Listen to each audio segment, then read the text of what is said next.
You're listening to the Options Insider Radio Network, the home of the Options Podcast. For more quality options programs, visit theoptionsinsider.com or search for Options Insider Radio Network in your podcast provider of choice. Listeners can also access all of our programming through our mobile app available in the iTunes and Google Play stores. Select programs are also available via live stream at mixlr.com/options-insider. That's mixlr.com/options-insider. Don't forget to follow along with your favorite programs and submit your own questions for the hosts at twitter.com/options, stocktwits.com/options, facebook.com/theoptionsinsider, or via questions at theoptionsinsider.com.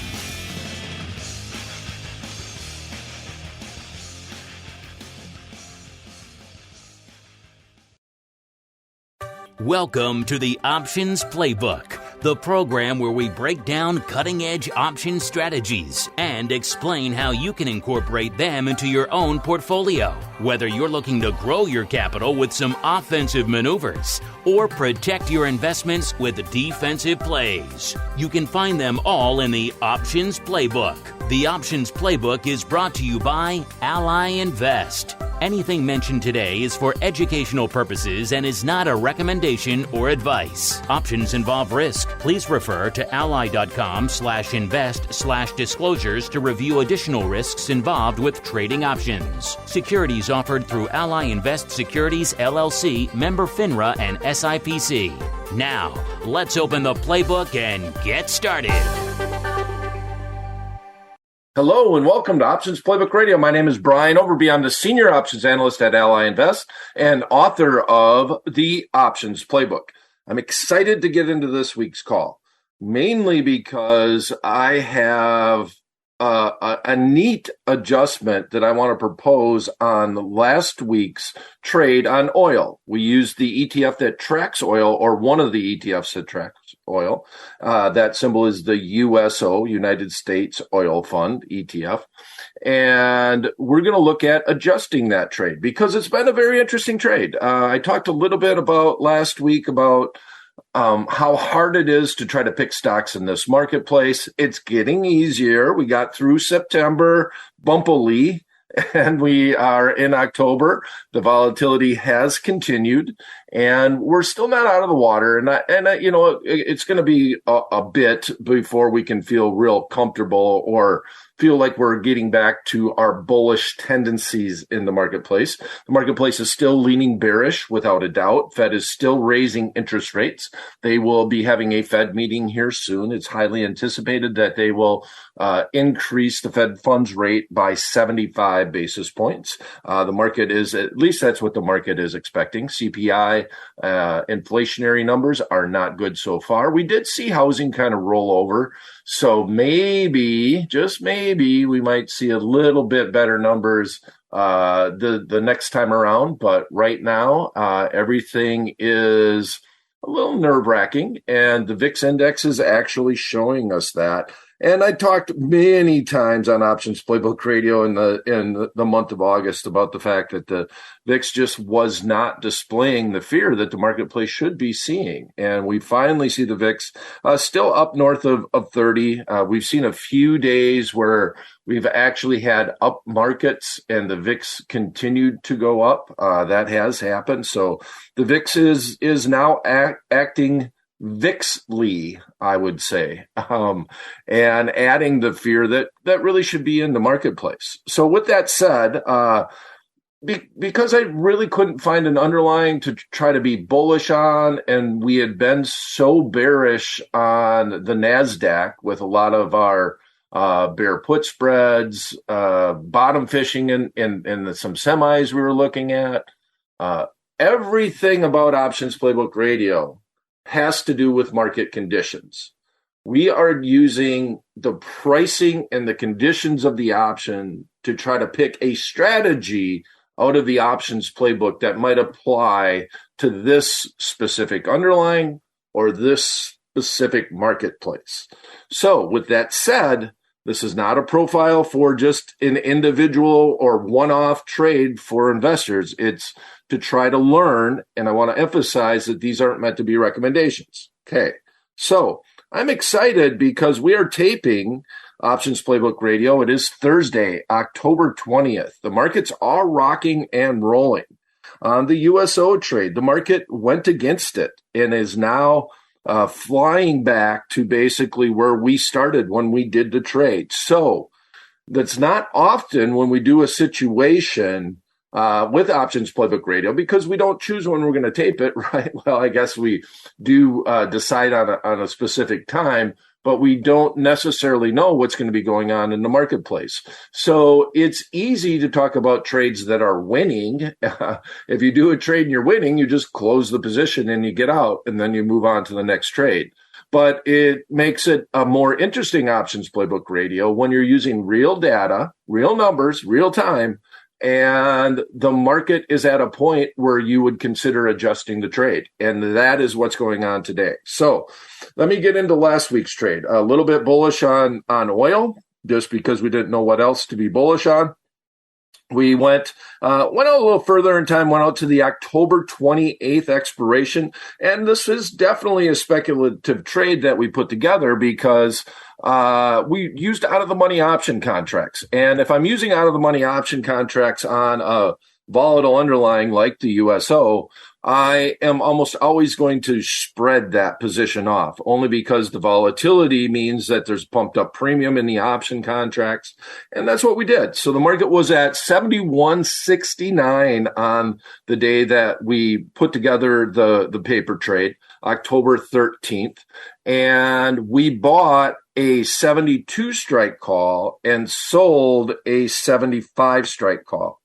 And what that trade created was a bull call spread, a long call spread, a vertical spread with calls, debit spread with calls. Those are all the names of that trade.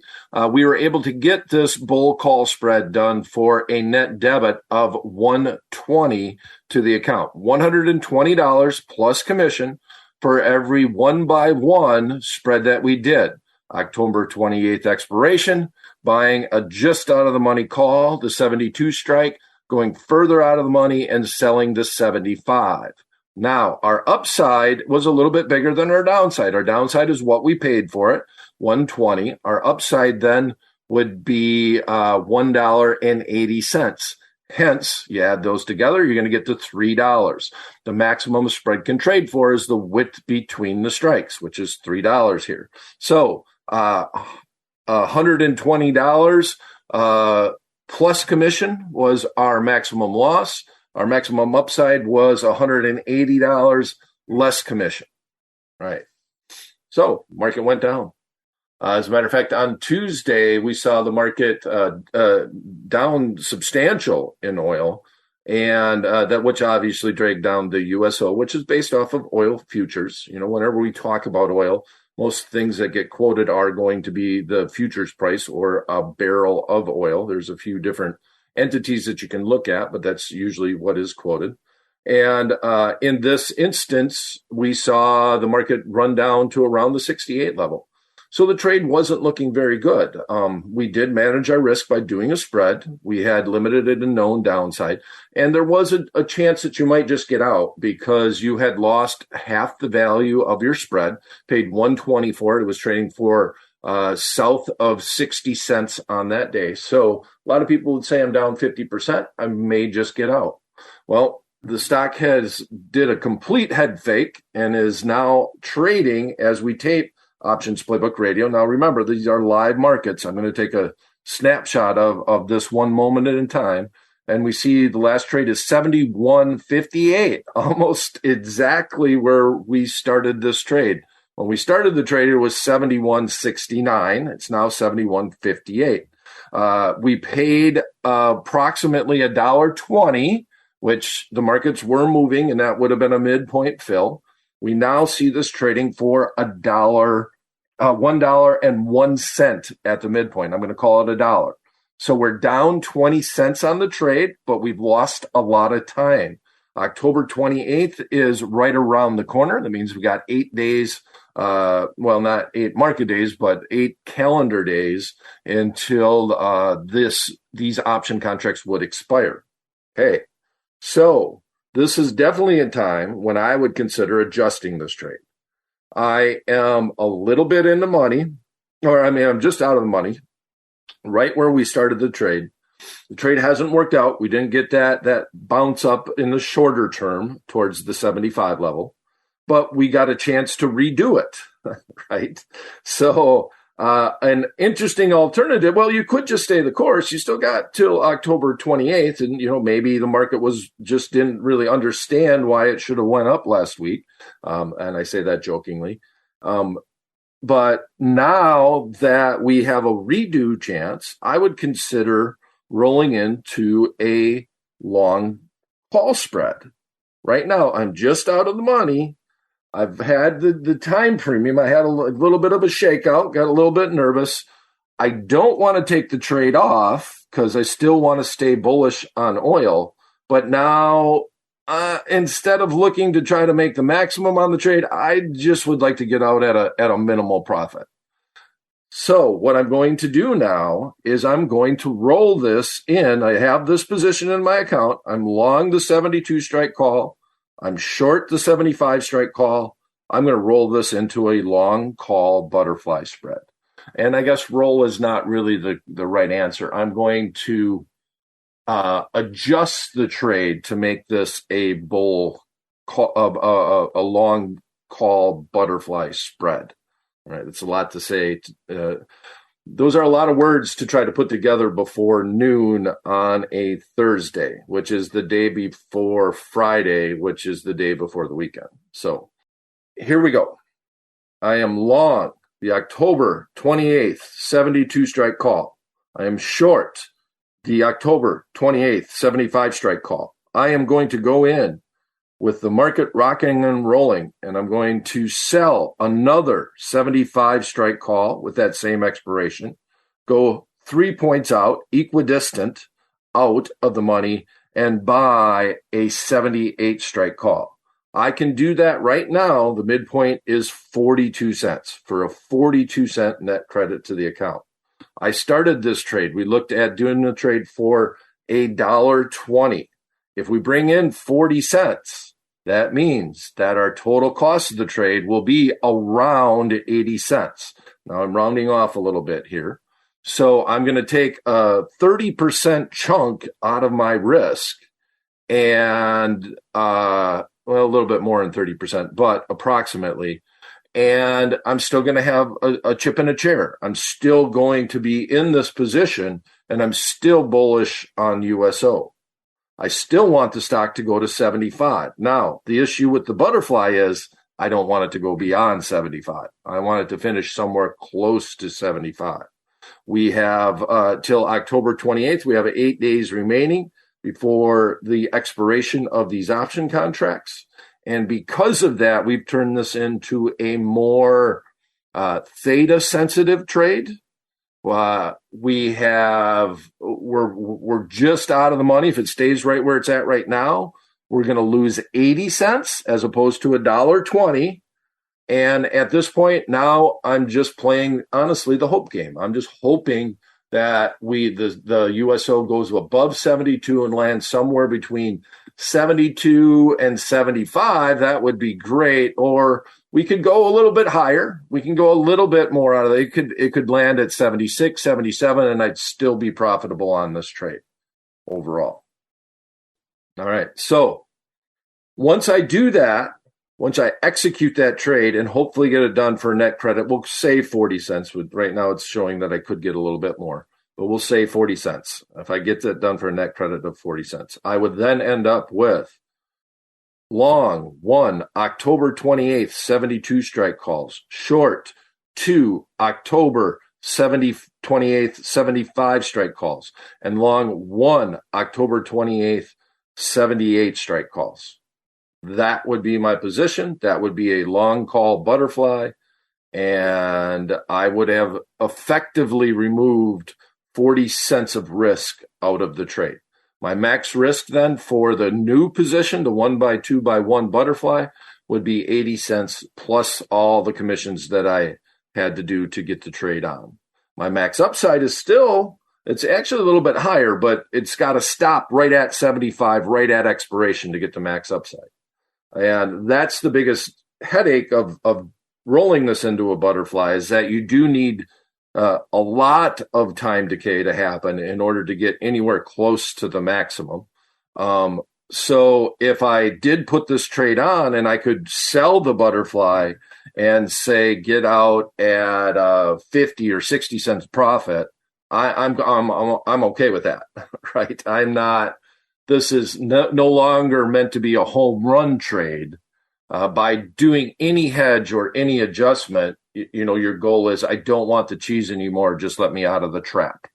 That's the way that I'm always going to approach it when I'm adjusting a trade. And then I'll get people say, hey, Brian, will you adjust it again? The answer is no. I'm not doing it. I very rarely, on almost any option strategy, and I know some people do way, way long-term out of the money iron condors, but and most of the trades that, especially that we talk about here on Options Playbook Radio, we don't go out way longer in time, and I very rarely will adjust it more than once. Very rarely.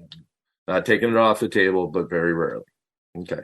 And with that said, now we're going to do a longer term trade. So it's earnings season. We had Netflix come out with earnings this week. We're going to have FANG stocks next week, the bulk of them. So the mega cap, NASDAQ is coming. Interesting, just real interesting quarter for earnings, considering what's going on with the Fed, with the markets, with the VIX. So next week we'll come back and we'll probably look at an earnings trade. One of the favorites is Amazon, because they always announce earnings on a Thursday after the close. It means you got one day for the Friday expiration option contracts to live. But this week, I'm just going to be conservative. AT&T came out, and they're doing really well today. They had a solid earnings report, and I'll let you determine if it was good enough or bad enough. As always, not meant to be a recommendation here. But right now, I see AT&T run. Once again, the markets are rocking and rolling. It's Thursday.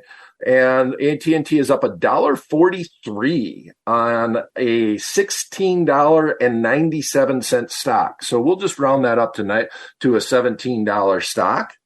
And I'm bringing this trade up because if you do have capital on the sidelines, a stock like AT&T is interesting to look at a FOMO trade, which I haven't talked about in a while, fear of missing out, where you're still nervous about the marketplace, but you wouldn't mind allocating some capital elsewhere. Did AT&T eventually hit the bottom? I mean, it's a $16 stock. Who knows, right? I mean, you are a little bit trying to catch a falling knife, even though the market is up strong today. The thing that I like about the strategy that I'm going to talk about today is the conditions of AT&T after the earnings announcement. And what I mean is where the implied volatility is at. We're going to go out longer term, what the bid-ask spreads are at. There's a lot of volume going into AT&T today. And it makes it enticing that if you wanted to buy AT&T, it's a low price stock. It's fairly easy to buy 100 shares of it. If it's at 17, you're talking about $1,700. But let's actually lower our risk, because if we go out further in time and still want to be bullish on AT&T, we can get a decent market in the long-term options. And here's the thing about buying longer term options as a surrogate for the stock or as a stock substitute. Almost everybody would do that as an alternative to buying the stock, where you had managed risk. You still get a lot of stock price representation because we go deeper in the money. But the issue is that the markets are way wider usually in the longer term options on any particular stock. And it makes it hard to get in and sometimes get out of the position. So that's always a concern on deeper money, in the money options. If not, I honestly, well, except for maybe in my 401k, would just, why not just buy longer term option contracts all the time, manage your risk, and maybe every once in a while sell a call against it, and hence you have a fig leaf. We're not going to do the fig leaf today because bluntly, there's not enough juice. There's not enough premium in the option contracts to make it that attractive, mainly because they just announced earnings and vol has already came off. You got a big, strong move to the upside. The known event has already happened. So implied volatilities are low. So I'm going to go out to the June 16 call option. And if I'm looking at the most at the money, like I said, we're going to say the stock's out at 17. It's just a few cents away from that. That option contract is trading at a 22% implied volatility. And the market right now is 145 by 50. Now, obviously, AT&T stock is only 1 cent wide, but we're 5 cent wide on this longer term option for that at the money option contract. But now we want a stock that's going to act a little bit like the stock price, right? Or I'm sorry, act a little bit like owning 100 shares of stock. So that means we need to go deeper into money. We need to get a better delta in that instance. So if I go down to the 15 strike call option, just a couple of points away, I see my delta at 83 right now, 0.83, or for every dollar that the option moves, our price of our option contract should increase by approximately 83 cents. All right, not bad. I can get a decent delta going a little bit in the money. And instead of having the risk of $17 or 17 points, because the stock can't go below zero, I'm going to be able to buy this option contract. I see the market at 268 by 275. Open interest is 3,111. We got a few contracts that have traded today, 35.36. So this is an interesting alternative if you were bottom fishing in AT&T after a solid earnings report and solid forecast for AT&T from their CEO, who was on CNBC this morning. Okay. 268 by 278, it's still a dime on a percentage basis. It's still fairly big. But even looking at the 14, 13 strike, we're still looking at about a dime wide. So not bad markets on longer dated option contracts. It makes it enticing to buy those as an alternative to buying the stock outright, get a lot of stock representation. So this week's paper trade, I guess we'll just pay the ask, which is 278.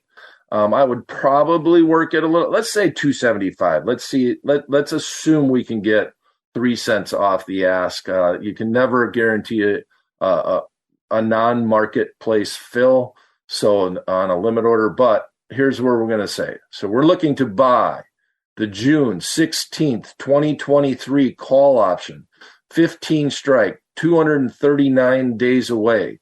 Market right now is 268 by 278. We're going to try to buy this at 275, which is $275 plus commission as a max risk. We have a delta of 83, which means that if the stock goes up 1, you would expect this option contract to go up approximately 83 cents. So you get a lot of stock price representation. Our maximum risk will be the net debit paid of $2.75. And we have unlimited upside potential on the way up, all the way out until that expiration date. So the timing's right to kind of consider some of these longer term options. And I like to do it after earnings. You get a little bit higher volume. Sometimes you have tighter markets. Implied volatilities usually come off. And that's when I want to consider doing leap options or longer term options. This isn't a leap. It's only 239 days out. Leaps are usually 9 months or longer. And leap is just a fancy name, long-term equity anticipation security. Just means longer dated options. Chicago Board Option Exchange came up with that marketing term. But with that said, that's it for this episode of Options Playbook Radio. If you have any questions you'd like to answer me, you can send them directly to me at theoptionsguy@invest.ally.com. Thanks for coming. We will see you same time, same place next week. Until then, may all the options you bought finish in the money and all the ones you sold finish out. The Options Playbook is brought to you by Ally Invest. Anything mentioned today is for educational purposes and is not a recommendation or advice. Options involve risk. Please refer to ally.com/invest/disclosures to review additional risks involved with trading options. Securities offered through Ally Invest Securities LLC, member FINRA and SIPC. You're listening to the Options Insider Radio Network, the home of the Options Podcast. For more quality options programs, visit theoptionsinsider.com or search for Options Insider Radio Network in your podcast provider of choice. Listeners can also access all of our programming through our mobile app available in the iTunes and Google Play stores. Select programs are also available via live stream at mixlr.com/options-insider. That's mixlr.com/options-insider. Don't forget to follow along with your favorite programs and submit your own questions for the hosts at twitter.com/options, stocktwits.com/options, facebook.com/theoptionsinsider, or via questions at theoptionsinsider.com.